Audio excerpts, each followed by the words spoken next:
ఇకపై మీకు ఇష్టమైన ఫేవరెట్ సీరియల్స్ యొక్క ఫుల్ ఎపిసోడ్స్ యూట్యూబ్లో అందుబాటులో ఉండవు. కేవలం సన్నెక్స్లో మాత్రమే ఫ్రీగా చూడొచ్చు. మొదటి నుంచి నేను ఈశ్వరి తప్పు చేసిందని బాధపడ్డానే గాని ఒక్క క్షణం కూడా తను ఇలాంటి తప్పు చేయదని ఎప్పుడూ ఆలోచించలేదు. ఒకవేళ నేను తనని అనవసరంగా అపార్థం చేసుకున్నానా?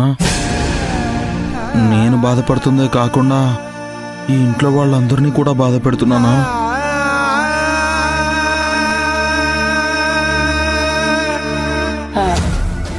ఏంటల్లుడు ఏదో ఆలోచిస్తున్నట్టున్నావు?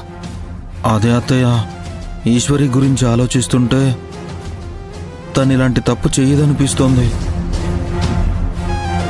నాకు తెలిసినంత వరకు ఈశ్వరి చాలా మంచిది, ఏ తప్పు చేయదు. అలాంటిది తను తప్పు చేసింది అని వినగానే నేనెందుకిలా అయ్యాను?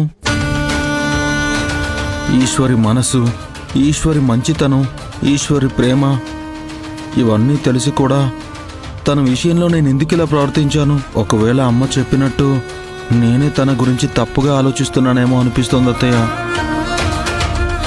వేడేంటి సడన్ గా గౌతమ్ బుద్ధుళ్లా మారిపోయాడు? వేడివన్నీ ఆలోచిస్తే ఇంకేమైనా ఉందా? ఆ ఈశ్వరిని క్షమించేసి మళ్ళీ మా నెత్తిని తెచ్చిపెట్టడు. నేనుండగా అలా జరగనిస్తానా? నమ్మేశావా అల్లుడు? ఇంత జరిగాక కూడా ఇంకా నువ్వు ఈశ్వరిని నమ్ముతున్నావు అంటే నీ అంత అమాయకుడు ఈ భూమిదే లేడలుడు. నువ్వు అనుకున్నట్టు ఈశ్వరికి నీ మీద ప్రేమ ఉంటే తన పాతలవర్ని కలవటానికి పార్క్కి ఎందుకెళ్తుంది? ఏంటత్తయ్య నువ్వనేది? అవునల్లుడు, వాళ్ళు రెగ్యులర్ గా కలుసుకునే పార్క్కే వెళ్ళింది ఈశ్వరి.